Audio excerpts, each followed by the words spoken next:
जिसमें तीनों पार्टियां अलग अलग चुनाव लड़ेंगे। तीनों पार्टियां इन द सेंस जदयू भी अलग चुनाव लड़े, राजद भी अलग चुनाव लड़े और बीजेपी भी अलग चुनाव लड़े। और इसका जो सबसे ज्यादा बेनिफिट होगा in terms of vote, in terms of seat, उस सबसे ज्यादा लोकसभा चुनाव में बीजेपी को फायदा मिलेगा। और इसी वजह से, इसी कोशिश में आजकल अमित शाह लालू यादव के परिवार पे प्रेशर डाल रहे हैं, इमोशनली ब्लैकमेल कर रहे हैं। नमस्कार, मैं रंजन यादव, मेरे इस यूट्यूब मंच पे आपका स्वागत है। दोस्तों, जो काम किसी से नहीं होता है वो काम मोदी जी अमित शाह को देते हैं। वो असाइनमेंट मोदी जी अमित शाह को देते हैं जिम्मेवारी के साथ करने के लिए। और कही भी जाती है मोदी और शाह की जो जोड़ी है वो जैसे अटल आडवाणी की जोड़ी थी, सोनिया और मनमोहन की जोड़ी थी, उसी तरह मोदी और शाह की जोड़ी है। और इसी कड़ी में अमित शाह को मोदी जी ने ऑपरेशन बिहार की जिम्मेवारी दी है। और दोस्तों, ऑपरेशन बिहार क्या है इस पे तो हम आएंगे ही, पर एक चीज जो गौर करने वाली बातें हैं कि जिस वक्त 5 राज्यों के चुनाव हो रहे हैं, पूरे भाजपा के सांसद, मंत्री, विधायक, जितने भी बड़े बड़े आला अधिकारी हैं, वो इन 5 राज्यों में मध्य प्रदेश, छत्तीसगढ़, तेलंगाना, मिजोरम, राजस्थान में कैंप किए हुए हैं। कैंप करके बाकायदा एक एक महीना वहां पे खुट्टा गाड़ के वहां भाजपा के पक्ष में माहौल बनाने में, वोट दिलवाने में, सब अपने अपने भूमिका में, अपने अपने जो काम है उनको मिला हुआ है, जो ऊपर से आला अधिकारी दिए हुए हैं, उस काम को निभाने में लगे हुए हैं। पर अमित शाह इधर बिहार में जनसभा को संबोधित कर रहे हैं। हाल में हम लोगों ने देखा कि 5 नवंबर को बिहार के मुजफ्फरपुर में अमित शाह जनसभा को संबोधित कर रहे थे। आखिर क्या वजह है इतनी महत्वपूर्ण असाइनमेंट मोदी जी अमित शाह को कैसे दिए और इसके पीछे की रणनीति क्या है? इसको समझने के लिए लोकसभा चुनाव 2019 पे यदि एक बार नजर डालें तो बिहार से जो केंद्र को, मतलब एनडीए को, जब नीतीश कुमार बीजेपी के साथ थे, एनडीए के घटक दल थे, तो एनडीए को 40 में 39 सीटें मिली हुई थी। एक तरह से पूरा स्वीप कर चुका था एनडीए की तरफ। एक सीट सिर्फ कांग्रेस को मिली थी। और यही सबसे बड़ा सिरदर्द मोदी जी का बना हुआ है। उन्हें इस चीज का एहसास है कि यदि बिहार में काम नहीं किया गया अभी हाल के दिनों में, 2-3 महीना जो बचा हुआ है, तो बड़ा मुश्किलें हो सकती है। और जो इंटरनल असेसमेंट है, सर्वे है, उसमें 10 सीटें भी मुश्किल से आता हुआ नजर आ रहा है बीजेपी को, क्योंकि नीतीश कुमार एनडीए से अलग हो चुके हैं। और अभी सबसे ज्यादा समस्या बीजेपी को महाराष्ट्र में और बिहार में नजर आ रहा है, क्योंकि 4 बड़े स्टेट है जहां सबसे ज्यादा लोकसभा सीटें हैं। उत्तर प्रदेश, महाराष्ट्र, बिहार और पश्चिम बंगाल। पश्चिम बंगाल में 42 है, बिहार में 40 है, महाराष्ट्र में 48 है और उत्तर प्रदेश में 80 लोकसभा सीटें हैं। तो इस चीज को ध्यान में रखते हुए बिहार में एक अपनी जमीन तैयार करने के लिए अमित शाह को असाइनमेंट दिया गया है मोदी जी के द्वारा कि बिहार में कुछ अपनी समीकरण के हिसाब से कुछ खेल कीजिए, ताकि लोकसभा चुनाव 2024 में बीजेपी को, एनडीए को सबसे ज्यादा सीटें मिले और किसी भी तरीके से कॉम्प्रोमाइज नहीं करना है। एटलीस्ट 40 में 30 सीटें भी तो आनी ही चाहिए। और दोस्तों, सर्वविदित है कि यदि नीतीश कुमार और लालू जी साथ रहेंगे तो मैक्सिमम सीटें उनके साथ चल जाएगी। जो गठबंधन होगी नीतीश कुमार और लालू यादव की, मतलब जेडीयू और आरजेडी की जो गठबंधन होगी, उसमें तो कांग्रेस भी रहते हैं और भी छोटे छोटे दल होते हैं, लेकिन जो मेन दल है, जो मुख्य बड़ी पार्टी होती है, मैं उसकी बात कर रहा हूं। जो जदयू, राजद और कांग्रेस का जो गठबंधन बनेगा, यदि ये गठबंधन लोकसभा चुनाव में सक्सेसफुली लड़े चुनाव, तो मैक्सिमम सीटें उम्मीद है कि इस गठबंधन को मिलेगी। पर दिक्कत है कि अभी भाजपा अकेली है और भाजपा ये समझ नहीं पा रही है कि उसे अब करना क्या चाहिए। और इसी वजह से ऑपरेशन बिहार की जिम्मेवारी अमित शाह को दी गई है। अमित शाह इसी खेल में लगे हुए हैं और वो 5 नवंबर को बिहार के मुजफ्फरपुर में जनसभा को संबोधित करते हैं और 10 दिसंबर को ईडी पटना पहुंचती है। और लालू यादव के सबसे करीबी माने जाने वाले अमित कटियाल के घर ईडी पहुंचती है। वो एक बिजनेसमैन है और उसको जॉब फॉर लैंड मामले में, घोटाले में, स्कैम में पूछताछ के लिए ईडी अपने दफ्तर बुलाती है। और हालिया जो डेवलपमेंट है कि उसे अब गिरफ्तार भी किया जा सकता है और उसको सरकारी गवाह भी बनाया जा सकता है लैंड फॉर स्कैम जो घोटाला है उसमें। और जो बीजेपी, जो अमित शाह या मोदी जी के दिमाग में जो चीजें चल रही है कि कैसे बिहार में अपनी जमीन को तैयार करनी है, हम उसी पे बात करेंगे। दरअसल दोस्तों, अमित शाह चाह रहे हैं कि जो अभी सरकारें हैं, जो बिहार की सरकार गठबंधन की सरकार है, जदयू और राजद की, नीतीश कुमार और लालू जी साथ आए हुए हैं और दोनों मिल के बिहार में सरकार चला रहे हैं और उम्मीद है कि लोकसभा चुनाव में भी दोनों मिलके ही चुनाव लड़ेंगे। अब अमित शाह चाह रहे हैं कि नीतीश कुमार को तो अब बीजेपी में एंट्री देंगे नहीं, अपने साथ लाएंगे नहीं। वैसे नीतीश कुमार भी कह चुके हैं कि वो अब बीजेपी के साथ जाने को तैयार नहीं है। तो अब रास्ता क्या होता है? अब रास्ता होता है कि ये जो सरकार है इसके बीच में दरार पैदा करो।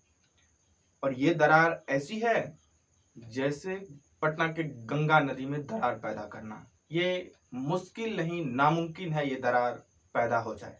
पर इसी ऑपरेशन में, इसी कोशिश में अमित शाह लगे हुए हैं कि इसमें दरार पैदा करो और एक ऐसा सिचुएशन क्रिएट करो जिसमें तीनों पार्टियां अलग अलग चुनाव लड़ेंगे। तीनों पार्टियां इन द सेंस जदयू भी अलग चुनाव लड़े, राजद भी अलग चुनाव लड़े और बीजेपी भी अलग चुनाव लड़े। और इसका जो सबसे ज्यादा बेनिफिट होगा in terms of vote, in terms of seat, उस सबसे ज्यादा लोकसभा चुनाव में बीजेपी को फायदा मिलेगा। और इसी वजह से, इसी कोशिश में आजकल अमित शाह लालू यादव के परिवार पे प्रेशर डाल रहे हैं, इमोशनली ब्लैकमेल कर रहे हैं कि या तो आप नीतीश जी का साथ छोड़ें या नहीं तो आपके बेटे तेजस्वी को जेल में डाला जाएगा। उस बीमार पिता को इमोशनली ब्लैकमेल किया जा रहा है, परेशान किया जा रहा है। जिस वक्त ये घटना जो हुई, लैंड जॉब फॉर जो लैंड का स्कैम है, उस वक्त लालू प्रसाद यादव रेल मंत्री थे और ये यूपीए 1 2005-6 के करीब की बात है। उस वक्त तेजस्वी यादव की उम्र तकरीबन 16-17 साल रही होगी। पहले चार्जशीट में नाम न होने के बावजूद दूसरे चार्जशीट में तेजस्वी यादव का नाम डाला गया ताकि उसको किसी तरह, वो एक डिप्टी चीफ मिनिस्टर है बिहार का, तो उसको किसी तरीके से ब्लैकमेल किया जाएगा। अंदर डालने के नाम पे उनको बिहार के जो गठबंधन की सरकार है, जदयू और राजद की, या तो उसके बीच में दरार पैदा करो, सब अलग हो जाओ, सब अलग अलग चुनाव लड़ो। और यदि ऐसा नहीं होता है तो तेजस्वी को जेल के अंदर डालेंगे। क्योंकि इससे पहले दरअसल दोस्तों, मोदी जी, अमित शाह के टारगेट पे तो नीतीश कुमार है। क्योंकि जब से वो एनडीए से बाहर हुए हैं पिछले 1 साल से, वो ऐसे ऐसे कारनामे किए हैं जो मोदी और शाह के साथ साथ बीजेपी और आरएसएस की भी नींद हराम किए हुए हैं। चाहे वो इंडिया अलायंस की बात हो, इंडिया अलायंस के जो करता धरता एक तरह से नीतीश कुमार है। शुरुआत में हम सब ने देखा कि किस तरीके से वो जा करके एक अभियान चला करके, वो अरविंद केजरीवाल हो, अखिलेश यादव हो, ममता बनर्जी हो, महाराष्ट्र में जो शरद पवार है उनसे हो, शिवसेना के जो प्रमुख हैं उद्धव ठाकरे, उनसे सबसे अलग अलग मिलके सबको एक मंच पे लाके इंडिया अलायंस का निर्माण किया। और उसका पहला जो बैठक हुई वो पटना में हुई। और इसी चीज से मोदी और शाह चिढ़े हुए हैं और उसी को और चिढ़ाने के लिए नीतीश कुमार ने एक दूसरा कदम उठाया, जातीय जनगणना का। ये और एक तरह से बीजेपी और आरएसएस की पॉलिटिक्स पे एक गदा, हनुमान जी की जो गदा होती है उससे एक तरह से प्रहार था। और तीसरा और जो सबसे महत्वपूर्ण प्रहार नीतीश कुमार ने जो बीजेपी और आरएसएस के पॉलिटिक्स पे की, वो था जातीय जनगणना के आधार पे ओबीसी, एससी, एसटी के रिजर्वेशन को उन्होंने बढ़ा दिया। जो कभी किसी ने सोचा नहीं था, और इतनी जल्दी में जातीय जनगणना करवा के उसके आधार पे उन्होंने जो रिजर्वेशन बढ़ाई, इसका राष्ट्रीय स्तर पे मांग होने लगा, और अब बीजेपी के लिए पूरे देश में मुश्किलें खड़ी हो गई है। तो सबसे पहले और सबसे सामने का निशाना तो मोदी और शाह के लिए नीतीश कुमार थे। उनकी सारे फाइलें खंगाली गई, जितनी भी संपत्ति नीतीश कुमार के पास हो सकती है, उन्होंने सरकार में रहते हुए जो फैसले लिए, उनकी जो नीतियां थी, सारा खंगाला गया, पर उनको कहीं से कुछ भी हासिल नहीं हुआ। एक भी भ्रष्टाचार का छींटा नीतीश कुमार के ऊपर मिला नहीं। तो उनके जो करीबी थे, उनके दल के, जदयू के और भी जो विधायक मंत्री थे, उनको खंगाला गया। जदयू के राष्ट्रीय अध्यक्ष ललन सिंह को भी परेशान करने का प्रयास किया गया, पर जहां कहीं भी छींटा मिला, उससे डायरेक्ट लिंक नीतीश कुमार का मिलता हुआ नजर नहीं आया। तो फिर ये operation Bihar in terms of RJD, Lalu परिवार, तेजस्वी, इन सब को घेरने का प्रयास किया जा रहा है, ताकि इनके माध्यम से नीतीश कुमार पे लगाम कसा जाए, इस सरकार को तोड़ा जाए। लोकसभा चुनाव सब अलग अलग लड़े, जदयू अलग लड़े, राजद अलग लड़े, बीजेपी अलग लड़े, और इसका जो फायदा होगा वो सबसे ज्यादा वोट परसेंटेज के लिहाज से, सीट के लिहाज से बीजेपी को लोकसभा चुनाव में मिलेगा। इस वजह से ये ऑपरेशन की जा रही है। अब दोस्तों, अमित शाह को बीजेपी का चाणक्य माना जाता है, और साथ में मोदी जी भी आजकल अमित शाह को चाणक्य मानने लगे हैं। पर उन्हें ये नहीं भूलना चाहिए कि असली चाणक्य तो इस बिहार की धरती पे जन्म लेता है, इस पाटलिपुत्र की भूमि पे जन्म लेता है। और यही दो नेता जो नीतीश कुमार और लालू यादव हैं, वो दरअसल असली चाणक्य हैं, और उनको सबक सिखाने के लिए ऐसी चाल चली है जो उनको उल्टा न पड़ जाए।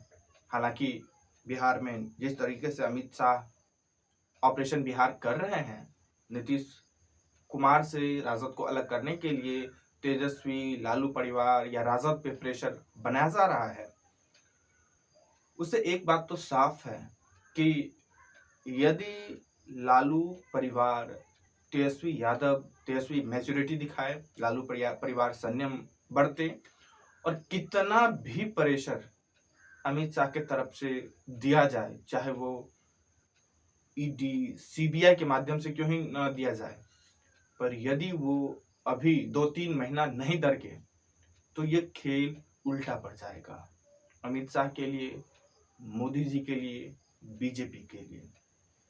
क्योंकि जो नतीजे अभी आ रहे हैं, जो सर्वे हो रहा है, जो इंटरनली असेसमेंट की जा रही है आरएसएस और बीजेपी के द्वारा, उसके हिसाब से बीजेपी को मुश्किल से 10 सीटें भी यदि मिल जाए तो बड़ी उपलब्धि उसको होगी।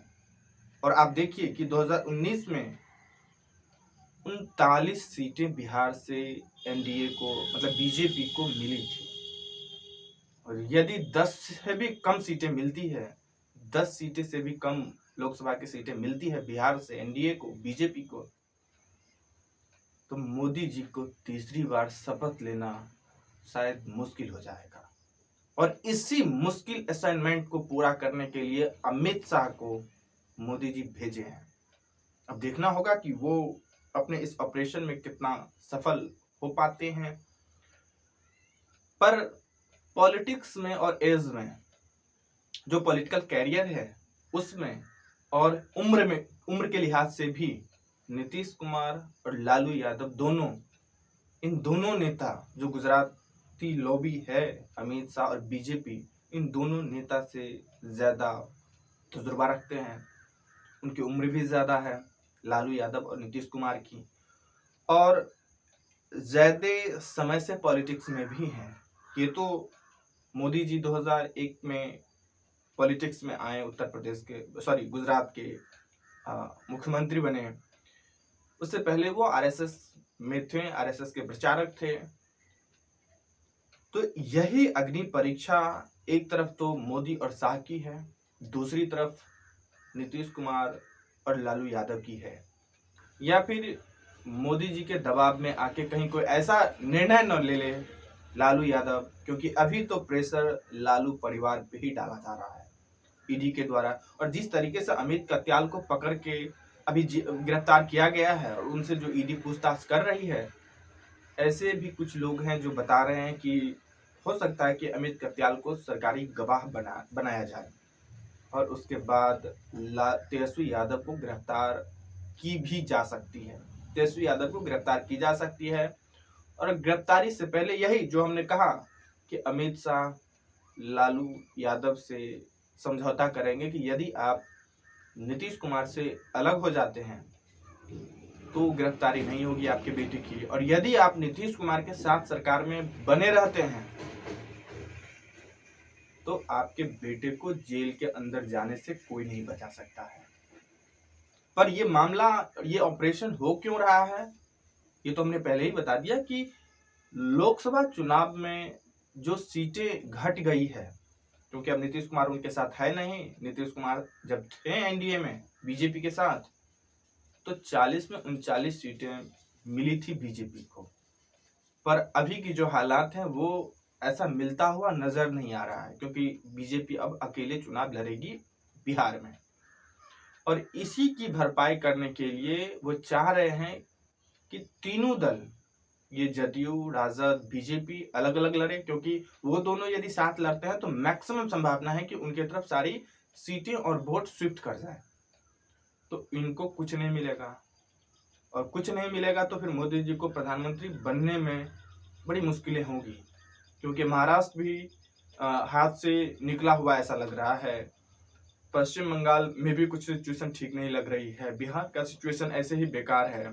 उत्तर प्रदेश एक मजबूत किला के तौर पे अभी तक बना हुआ है। गुजरात एक मजबूत किला के तौर पे बना हुआ है, लेकिन गुजरात में सीटें कम है और इधर 5 राज्यों का जो चुनाव हो रहा है वहां की जो माहौल है, वहां का जो हवा है वो बीजेपी के विपरीत है। बीजेपी के लिए अनुकूल माहौल वहां नजर नहीं आ रहा है।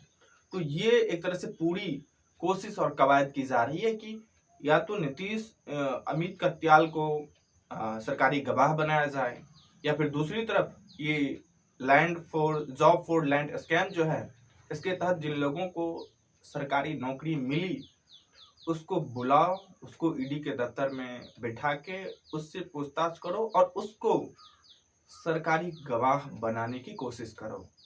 और यदि 2-3 लोग भी सरकारी गवाह बन जाते हैं तो उसके बाद फिर चाबी अपने हाथ में आ जाएगी। तेजस्वी यादव को उसके बाद जेल के अंदर रखना है या जेल के बाहर रखना है, ये निर्णय हमारा होगा। हमारे अनुकूल यदि पॉलिटिक्स नहीं होगी तो उस चाबी का इस्तेमाल फिर हम कर सकते हैं। हालांकि इस बात में मैं नहीं चाहूँगा कि ये केस जो है ये फर्जी है या पॉलिटिकली मोटिवेटेड है। हाँ, इसमें मैं नहीं जाऊँगा, क्योंकि कुछ भी हो ये तो केस है, केस रजिस्टर है, एफआईआर की गई है, एफआईआर की कॉपी अवेलेबल है। तो अब जो बात होगी उसी के अकॉर्डिंग होगी, उसी के आधार पे होगी। इससे कुछ लोग कहते हैं कि ये केस फर्जी है, कुछ लोग कहते हैं कि ये पॉलिटिकली मोटिवेटेड केस है। पर मेरा मानना है कि यदि केस रजिस्टर है, यदि एफआईआर की गई है तो निश्चित तौर पे उन पे जांच होनी चाहिए। यदि कुछ गड़बड़ियां नजर आती है तो उस पे शिकंजा कसी जानी चाहिए। पर दूसरी तरफ ये भी देखना होगा कि इसकी टाइमिंग क्या है। इसकी टाइमिंग को लेकर भी प्रश्न उठता है। जिस तरीके से राजस्थान में अशोक गहलोत के खिलाफ अभी हाल में की गई है जांच, उसके बाद छत्तीसगढ़ में भूपेश बघेल जो वहाँ के मुख्यमंत्री थे उनके अगेंस्ट में जो जांच की गई, या बाकी जो और भी राज्यों में विपक्ष को टारगेट करने के लिए जो टाइमिंग होती है वो चुनाव से ठीक 1 महीना पहले या जब चुनाव की तारीखें अनाउंस हो जाती हैं तब विपक्ष को टारगेट किया जाता है। ये बड़ा प्रश्न है।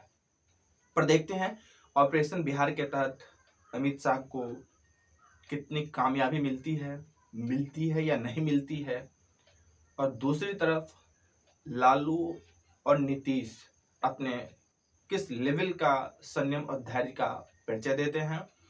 तेजस्वी यादव अपनी मैच्योरिटी का परिचय देते हैं या नहीं, क्या वो वाकई में मैच्योर हैं, तो मैच्योर की तरह इस ऑपरेशन के साथ डील करेंगे।